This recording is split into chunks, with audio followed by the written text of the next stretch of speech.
In the name of God, most gracious, most merciful, Assalamu alaikum, welcome to Islam.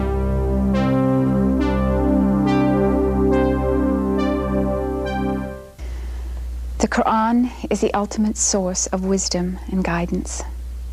It views this life as only a test during which we prepare for the hereafter and the eternal life to come. Those who understand its message are thus fully conscious of their responsibility their entire lives and are dedicated to working with full consciousness of God towards the goal of seeking the truth and sharing it with others. Muhammad Asad, who passed away in February of this year, 1992, was a scholar whose life best exemplified this mission. His life, which took him to many distant lands, was dedicated entirely to the service of Islam. He has left for us an outstanding legacy of remarkable work on Islam, which will continue to help many seekers of truth through generations to come. In 1988, the Islamic Information Service traveled to Spain and was fortunate to get the last television interview of his life. What you're about to see is unedited footage which will give you an insight into this truly great scholar's life. In your book, The Road to Mecca, you discuss the memories of your life and your childhood and then as you journeyed into Islam. For our viewers, could you tell us, where were you born? I was born in a city called Lwów, or Lemberg in German, in the eastern part of Austria, which was then Austria. It is no more now. And I spent my earliest childhood there and later in Vienna until I left Austria as a grown-up young man. Were you a member of a large family, or did you have many brothers and sisters? I had one brother and one sister. Elder brother and younger sister. I was the middle one. And what about your relationship with your father and with your parents? Did your father have an influence on your life? Yes, my father was an outstanding person with many scientific interests. He was himself advocate, but he had a great inclination towards physical sciences, and he had been dreaming in his childhood, in his youth, of becoming a scientist, but that was not possible for economic reasons, and he chose law and became a lawyer. But we had often discussions with him, and he was a man of very liberal views. Although he felt himself as a Jew, he was not so deeply interested in Judaism as such. He had a wider view also. Did your mother have a big influence in your life at all? No, she was extremely kind and loving, but my intellectual stimulation came from my father. Did he have dreams for you, for your future and what you would do with your life? Yes, he left it to me to choose what I wanted to do, and he was not very happy when I left university after 2 years in order to become a journalist. But still, he accepted it. Where did you attend university? Vienna. In Vienna. Yes. I studied philosophy and history of art and history in general. What made you want to become a journalist? It did not make me desire. You see, when I was 19 years old, nearly 20, I left Vienna and went to Berlin on my own. I left the university. And since I had to fend for myself, I started looking for a job and got a job in a news agency. This was a semi-American agency, United Telegraph. And so my journalism started. And later on, I was invited by an uncle of mine who was a psychiatrist and living in Jerusalem in charge of a mental hospital. He was unmarried and alone, and we had always a very close relation. He was the youngest brother of my mother, and he invited me to Jerusalem to stay with him for some time because he felt lonely. He opposed the idea of Zionism, and he was more or less isolated within his community. Well, I went to Jerusalem and stayed with him for some months, and there began my attraction to the Muslim world and through them to Islam. What was your political and philosophical view at the time you came to Jerusalem? My political views were nil. My philosophical views were those of a young, inexperienced man, and I wouldn't like to boast about them today. But I felt from the very first moment that the aim of Jewish colonization of Palestine and doing thereby wrong to the Arabs was immoral. And I became averse to the idea of Zionism from the very first moment of my contact with it. And then I decided to take up my journalistic career, which had just started in Berlin before I left it. I wrote an article, made 10 copies of it, and sent it to 10 newspapers in Europe. 9 of them didn't answer, and the 10th, this was the Frankfurter Zeitung, probably the most important newspaper at that time on the continent of Europe, accepted it and offered me the job of their special correspondent in the Middle East, which I accepted and began to write for them. Then I returned after, I went on a further journey for the newspaper to Syria, to Iraq. What were you writing about? I was writing mostly about people, about my feeling of people, the way they looked upon life and how they lived. That interested me more than political constellations of the moment. And apparently these articles were well received, and very soon I had a name in the German press. When I returned to Germany after an absence of 2 years, I wrote a book on those past journeys in German, which was called Unromantisches Morgenland. It means the non-romantic East, where I discussed, among other things, the idea of Zionism and question of Egyptian independence and so forth. Then, after a few months, I was sent out on another very long journey, which took me years. Went again to Egypt, Syria, Iraq, Iran, Afghanistan, and returned via Central Asia and Russia to Europe. You were coming back from Afghanistan. Yes, but during that journey, there developed in me great attraction to Islam, which came first through my liking the Arabs in Palestine and Syria. I found them open and pleasant to deal with, and gradually I learned Bazari Arabic, could talk to some extent with them, and became interested in what they thought, what they imagined. And so I came upon Islam and started reading about it, became more and more interested. When you learned Arabic, was it the language of the people first before you learned classic Arabic? Of course. I learned my Arabic in the souk, in the bazaar, just picked up, as most of my languages were.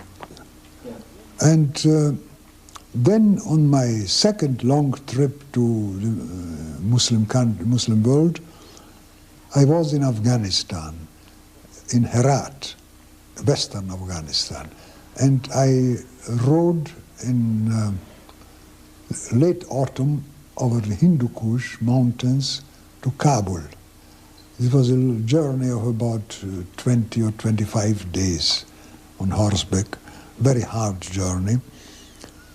And on one occasion, my horse lost a shoe. So I was obliged to go off my road to a village nearby and had the shoe replaced by a smith.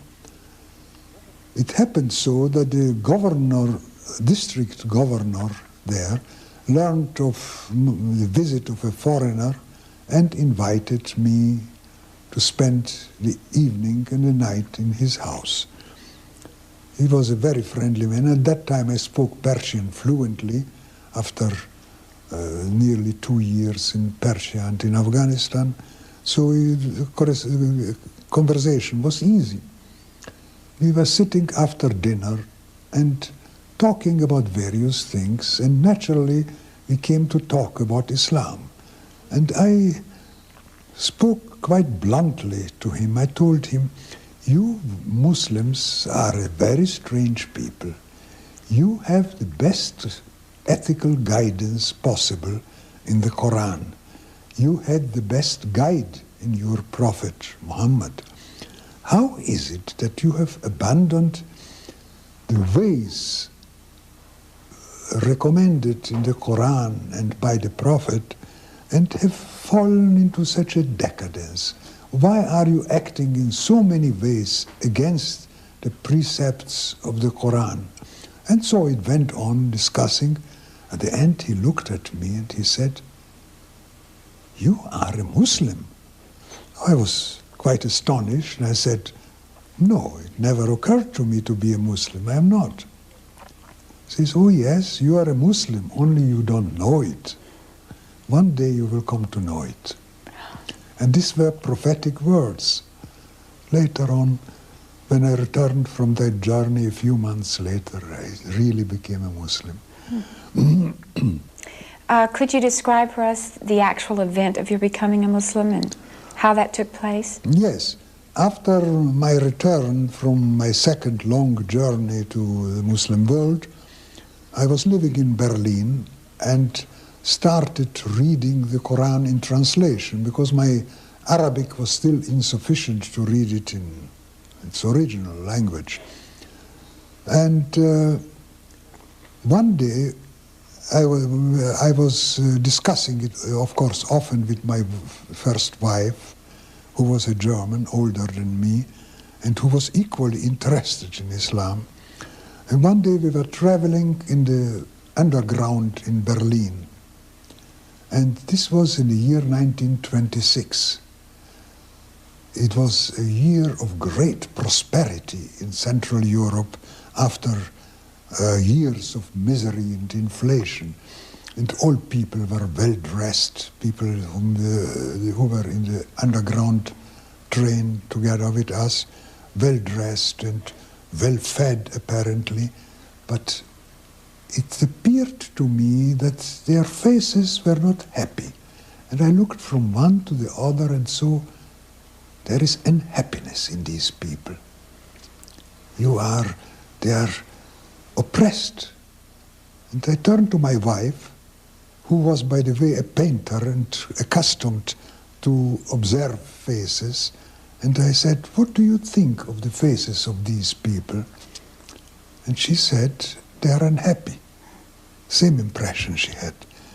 When I came home, I could not explain to myself why it was, because, as I said, it was a prosperity year in Central Europe. I happened to find an open copy of the German translation of the Quran on my desk, which I had left before going out. And I took it up, and the first which my eye came upon was a surah, Al-Hakumu Takathuru, which in German is, you are obsessed by, I'm translating this now into English, you are obsessed by striving for more and more until you go down to your graves. Oh, you would, if you would but see it, and again, if you would see, and then you will see one day that you are in hell. And on that day you will be asked, what did you do with the boon of life? It came to my mind that this is the illustration of our present modern life. People are unsatisfied, wanting more and more material goods, and are unhappy, and they do not see that they are living in hell now. And God says in this verse, in this surah, one day you will see hell with the eye of certainty, and then you will be asked, what did you do with the boon of life?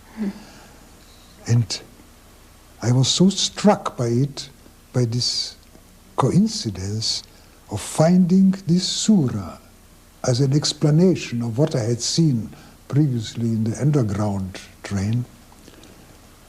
I told myself, how is it possible that a man living 1400 years ago had composed a book describing the situation of today, showing us what people feel now? No human being, not the greatest genius, could do such a thing, and especially not an Arab who was unlettered, who did not know anything beyond the confines of the Arab world. No, this book must be inspired, and inspired by whom? It is. Then I became certain that it was a revealed book. Next day, I went to the head of the Muslim community in Berlin, whom I had known superficially from before. It was an Indian Muslim gentleman by name of Abdul Jabbar Khairi, and I told him, I want to become a Muslim. What shall I do? He said, it's very simple, give me your hand. And I gave him my hand. He said, repeat after me, La ilaha illallah Muhammad Rasulullah, which I did. He says, you are a Muslim now. I said, good, accepted. And then he said, wait, your name is Leopold, Leo, lion, lion. In Arabic it is Asad. Let your name be Muhammad Asad. It never occurred to me before to change my name, but since he suggested it, I accepted it. And I said, let it be Muhammad Asad. And so I became Muhammad Asad from that day on. That was in September 1926. Thing that you knew intuitively that an Arab could not have intellectually. An Arab, anybody. Plato, if he had lived at that time, could not have composed a book describing the situation 2,000 years, 1,400 years later. No, not the greatest genius, Arab or non-Arab, could do it himself, by himself. And later I found in the Quran many such indications of wisdom which could not come from a human mind, you know. At that point, did it inspire you to go on to other things Islamically? Oh, where did that then take I you at that point? Then I started learning Arabic, and some months later I went to Egypt, stayed for a time there. Later on, together with my wife, who became a Muslim together with me, and then we went on Hajj to Mecca. And my wife fell ill just before the Hajj, and after the Hajj she died there, which was a great shock to me, and I remained for some weeks alone in a room and didn't want to see anybody, and it gradually developed. Then I met the king's son first, and then the King Abdulaziz, for whom, by the way, I had a letter of introduction from the head of the Muslim community in Berlin. And the king invited me to stay in his realm, which I stayed, and I stayed for 6 years without interruption there in Arabia, and traveled all over Saudi Arabia and through the deserts. And could you tell us something about those 6 years? Yes, in Mecca, when I met the King Abdulaziz ibn Saud, he invited me to go with him to Riyadh by car. They were going by cars already at that time. I asked his permission to go a roundabout way over the northern part of Saudi Arabia on riding dromedary, because I told him I don't want to mount a car in Mecca and a few days afterwards land in Riyadh without having seen really anything of your country. If you allow me, I will travel on camel's back. And the king agreed to it, and I was outfitted with riding camels and a companion who later became my companion for many years, for all the 6 years. And I traveled all over the north and center of Saudi Arabia, came to Riyadh, and then afterwards again to the south and right and left, and spent the 6 years actually in almost all parts of the kingdom. Lived with Bedouins and slept in tents and in the open air in the desert. And it was a wonderful experience and wonderful time. Did the dangers or problems that you encountered during this time? There were no particular dangers except one time when I lost my way in the desert and almost died of thirst. I described that in this book, Islam at the Road to Mecca. And but otherwise there were no dangers, because under the reign of Abdulaziz ibn Saud, Saudi Arabia was the most peaceful country in the world, and it is to this day. Did these experiences bring you closer to God in any sense? Yes. Living in the desert and traveling through the desert brings one closer to God. This is when I began to understand, while all monotheistic religions started in the desert,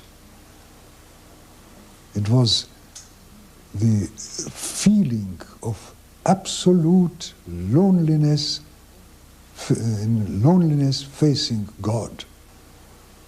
And the feeling of insignificance in the midst of nature and dependence on one central power. Therefore, I believe this is the reason why the ancient Hebrews came to the concept of one God, and why Islam was born in Arabia and not in more fertile countries. What about your experience with the Bedouins? Bedouins, you see, are very often misunderstood in Europe. Many Westerners regard them as uncultured barbarians, which is not at all true. The Bedouins had, until very recently, a very clear-cut culture of their own. There was such a thing as Bedouin culture, which they carried with them since centuries.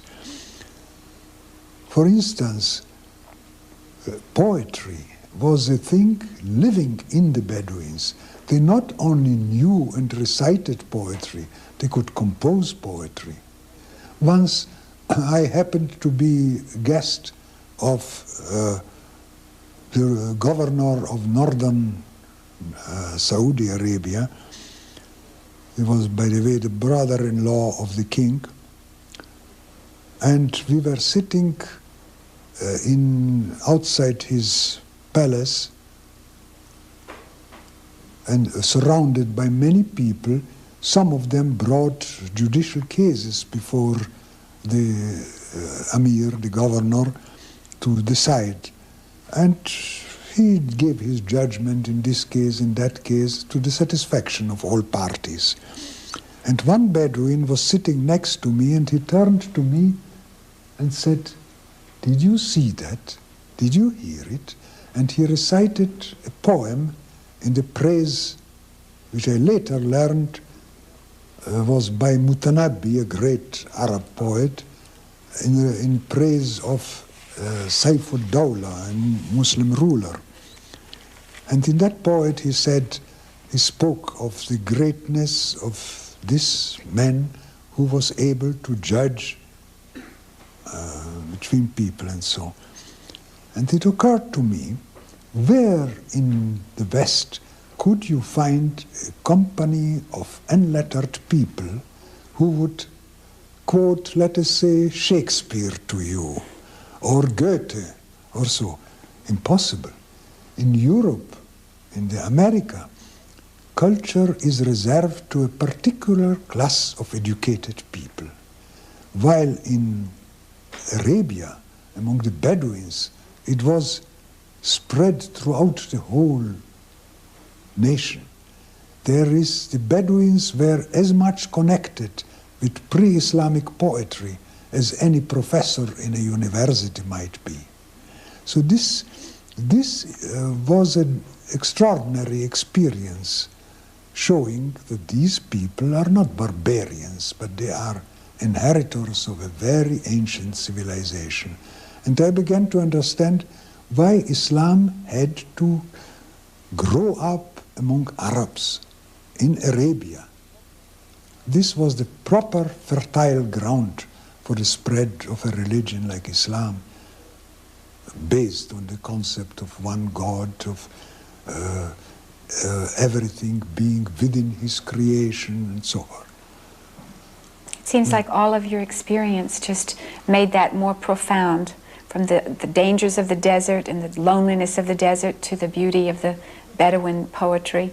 Yes, of course, these are connected. It is precisely enjoyment to enter a Bedouin tent and be received hospitably. Of course, hospitality is part of the Bedouin character, which is inseparable from the Bedouin character. And then being addressed in verses by the host, in verses which were impromptu, composed, suiting the occasion.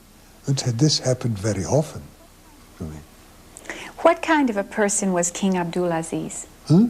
What kind of a man was King Abdulaziz? He was one of the most outstanding men I have known. The story of his life and how he regained the lost kingdom of his ancestors is well known, and I have discussed it in this book, The Road to Mecca. But his personality was absolutely outstanding. He was very tall, perhaps 7'4" or 7'5". I don't know exactly the exact figure, but he was very tall. I was taller at that time than I am now because my back was straight. And when I greeted him and in the Arab way kissed him on the tip of his nose and his forehead, I had to stand on my toes while he bent down to me. And he was not only a great person, but a great ruler. He established a kingdom which had never existed before, a kingdom in which there was and is to this day absolute public security, nowhere else to be found in the world. And it was a kingdom, in spite of not having a written constitution, a kingdom that survived many shocks. When Abdulaziz died, his eldest son Saud became king, and afterwards he was deposed and died. Then King Faisal, the younger son, became king, and he was murdered. And then after him, his younger brother Khalid became king, and so forth to the present time. And all these shocks did not change anything in the structure of the political structure of the country, and left it undisturbed. No other country in the world, I think, could have survived such deaths and occurrences without getting out of kilter entirely. What kind of a Muslim was he? Ibn Saud? He was a very strict Muslim of the so-called Wahhabi persuasion, which is a misnomer, of course, because it goes back to a scholar of the 18th century, Muhammad ibn Abdul Wahhab, who was a very orthodox scholar following the school of Ahmad ibn Hanbal. But Ibn Saud was a very orthodox, strict Muslim, and at the same time he had a very definite sense of humor, which made his behavior not only acceptable but delightful. I remember one day we went out in cars into the desert in Riyadh, and something happened to the engine of the car in which we were traveling. We had to stop, and the driver, who was a Baluchi, many years Ibn Saud's driver, he bent down to look into the engine. And while he bent down, a packet of cigarettes fell from his pocket on the ground. And you must know that in this Wahhabi, so-called Wahhabi persuasion, tobacco is absolutely prohibited. So the men became flustered, and the king saw it, and this driver obviously expected an outburst from the king, who was standing next to him. But the king looked at this and then turned away and said, Muhammad Asad, look at those mountains there. You see, this mountain goes like this and that. Change the subject. And the man picked up his cigarettes and hid them in his pocket. And I saw that Ibn Saud had a sense of humor which outweighed his severity and his seriousness very often. And there were many such instances which I experienced. As I said, I spent 6 years with him, not always in his presence, but off and on between my travels in Arabia, and very much. So I think it was one of the best periods of my life. What was your experience when you first went to the Kaaba? Difficult to describe. I had a feeling of awe, knowing that it is the centermost point of Islam towards which all Muslims bow down in prayer.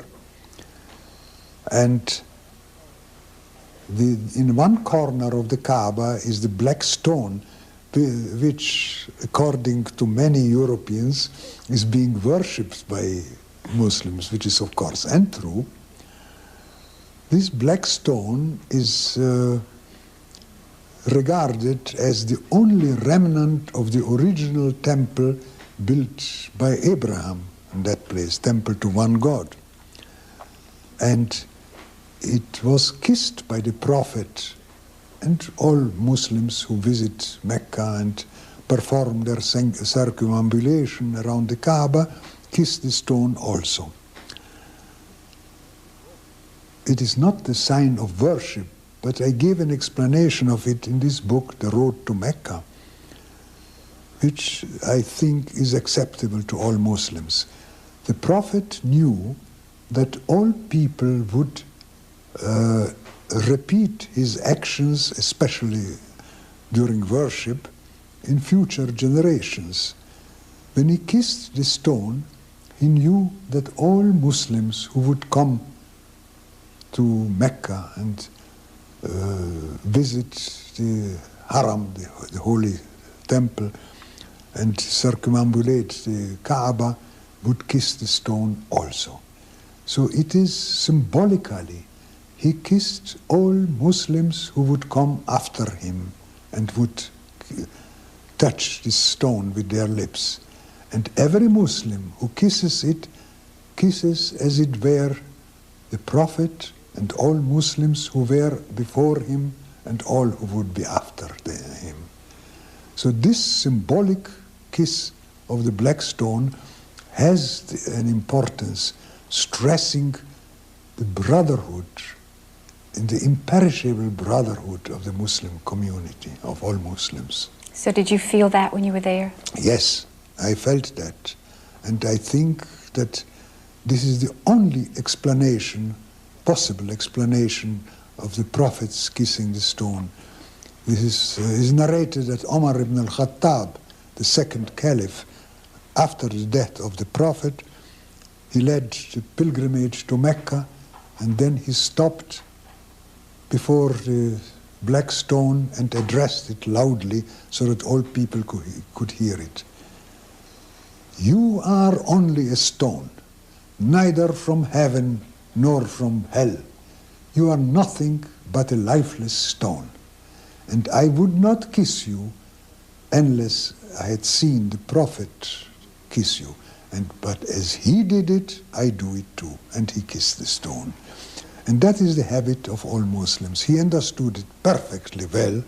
He knew the meaning of it. He said, this is a stone, nothing but a basalt stone, black basalt, remaining from the original temple, narrated by tradition, as the original temple built by Abraham on this place. You must have visited the Kaaba many times. Was your first visit the most profound visit, or were others more so? How do you feel each time you go back? You must have visited it many times. There were differences. You see, in my time, in my early years in Arabia, pilgrimage was very much less frequented than in our days now. There were no cars, no aeroplanes. People were coming by ship to Jeddah and then by camel or on donkey or on foot going to Mecca. So there were comparatively much less pilgrims than now. Now there are millions always. So it happens, it did happen at that time, that when you sat opposite the Kaaba, in the early hours before dawn, say at 3 o'clock in the morning or so there were practically no people there. But there was never a time, never I have seen a time when there was not at least one person going around the Kaaba. Always there were some people, and once or twice I saw one person, one man going around the Kaaba. And one day I was sitting there just before dawn, waiting for the adhan, for the call to prayer, for a Fajr prayer, when I really felt myself opposite the house of God, spiritually speaking. I know that God does not inhabit any house, God does not inhabit any space or place, because he is unlimited and he is everywhere. But one had the feeling of absolute positive sanctity of this place. And this was the strongest experience I had. You've had so many experiences in your life. After you left Saudi, are there any other experiences that really stand out in your mind? Many, but I can't recall them offhand. You see. What was your next journey when you left Saudi? Next journey, you see, I was persuaded by some Indian Muslim friends whom I met, with whom I became friends in Mecca, to visit India, because they said this is one of the largest Muslim communities in the world and you must come to know it. And so I decided to go for a few months visit to India. And I went there, and out of the few months became many, many years. And I stayed there because I met an outstanding Muslim thinker and philosopher, Muhammad Iqbal, with whom I became friends, and who persuaded me to remain in India and to work for the establishment of Pakistan. And he was the father of this idea, actually. What influence has your wife had on your journey? On my journey? Through life. Journey through life, yes. She was the best companion I can imagine, entirely understanding what I was aiming at, what I am aiming at, and helping me in many innumerable ways. Actually, when before I started on translating and the Quran and commenting upon it, it was her suggestion that I should do this work. And while I was doing it, we were discussing every verse which I translated. She does not know Arabic enough to read it in original, but we were discussing in a translation and trying to polish it up to the best of our ability, and she was collaborating with me without interruption the whole time. Without her, I would probably never have done this work. So this is one aspect of influence. And in general, I must confess that I am a somewhat lazy person. And many times I wanted to give up a work on which I was engaged, and it was her urging that kept me to continue and continuing it. And I am grateful to her and always will be grateful to her, although she will herself, out of modesty, probably denying what I am saying. But without her, I would not have done a quarter of what I Was she made. born a Muslim? No. She became a Muslim just a few months before we met in New York. She was reading herself. She was not satisfied with her Catholic background. And from the age of 14, 15, she started reading about various other religions. And finally, she started reading about Islam. It always comes in the West last, because there is a prejudice against it, and found it in some ways immediately attractive. And since she was at that time in the State Department, and she was part of the American U.S. delegation to the United Nations, in charge of the Secretariat of the mission. And in the United Nations, she met many Muslims, especially Muslims from Pakistan, with whom she could share thoughts in English. And she became gradually convinced that Islam is her way, and she became a Muslim just a short time before we met. And we met, as a matter of fact, in Pakistan House in New York. If you had to say, what impact has Islam had on you in a spiritual sense? How has it changed your life? It is very difficult to say. It is given a center of, an ideological center to my life. And that is, I suppose, the main thing which it did.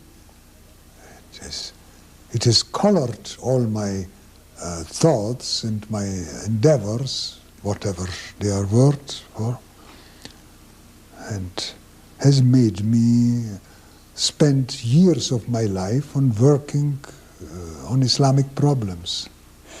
If you had to say that your life had a purpose, that you were born with a destiny of a purpose in this life, what would you consider that destiny and purpose to have been?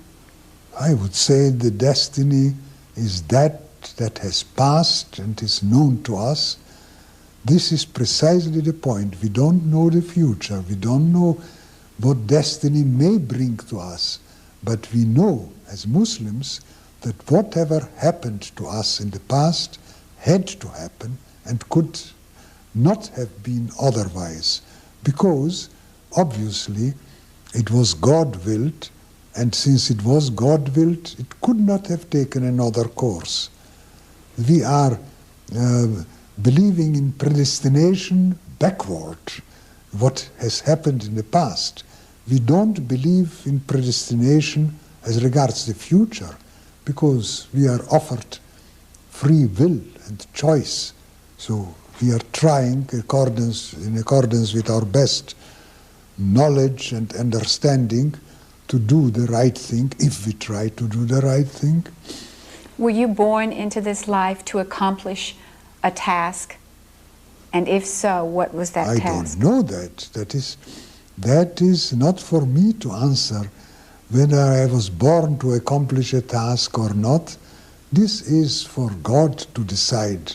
I have tried in my life to do certain things. Some of them were satisfying to me, about others I am unsatisfied or not fully satisfied. But the purpose of my life, what the final purpose of my life was and is, God alone knows. You're living in Spain now, and what lessons can Muslims draw from the fate of their Arab brothers in Spain? What, in your opinion, was the cause of the downfall of Muslims in Spain? The cause of the downfall was, first of all, the political disunity among the various groupments in Spain, split up into states, the decadence of social life, loss of real Islamic impetus gradually, as in all over the Muslim world.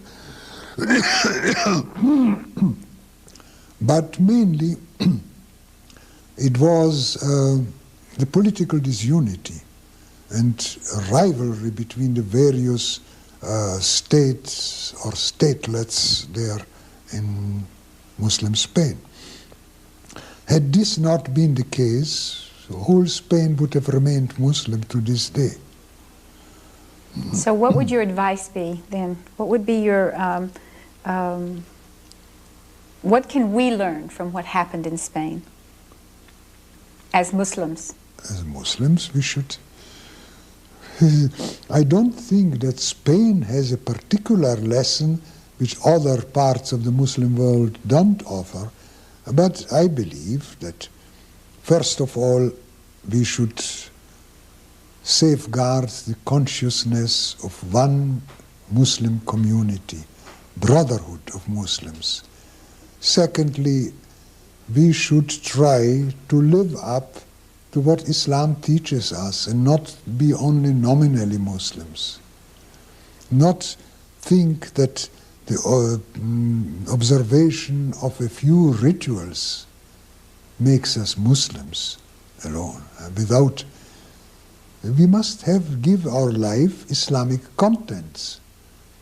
And that is different in every person, in every group of persons, in every community, every different part of the world. In short, we must go back to Islam. We have estranged ourselves to some extent from it. Thank you so much, Mr. Asad, for sharing your life with us in this way. We appreciate this very much, your having us in your home. It was a pleasure for me, and more than a pleasure, a duty which I hope I have absolved in some way